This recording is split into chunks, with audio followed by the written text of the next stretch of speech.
So you've basically been in Toronto FC's academy framework since you were 15 years old. How do you think that having that foundation is helping your transition right now? It's been great. Obviously, you're at the highest level in the academy and possibly the highest level in Canada at certain ages. So it's been great, and Greg helped me out through the process in the last couple of years. He was there for a year, and it's been fantastic for me to experience this. Looking back now to when you were 13 years old, not having the same physical presence, could you imagine being presented with these opportunities? No. When I was that age, I was a lot different than I am now. I was a little bit smaller, a little bit skinnier, but yeah, I couldn't even imagine.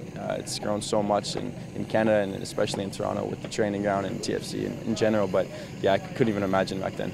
Wanting to learn the ins and outs of being a defensive midfielder, what can you learn from the likes of Michael Bradley? Well, you got to watch him day in and day out. He's always taking care of his body, and then also on the pitch, he's played at the highest level. So you have to take everything possible and just try to apply it to your game. And he's a good mentor too, because he'll give you tips here and there to make sure I'm learning from him. But yeah, just keep watching him and do what he does. I know you want to make a solid impression here, but how do you take some of the pressure off of yourself in order to play your game the way that you know how to? Just relaxing, speaking to my friends, having a good time back at the hotel and stuff like that obviously helps. And on the pitch, taking advice from these guys also helps because they know what they're talking about, and it also relaxes me because, these tips help.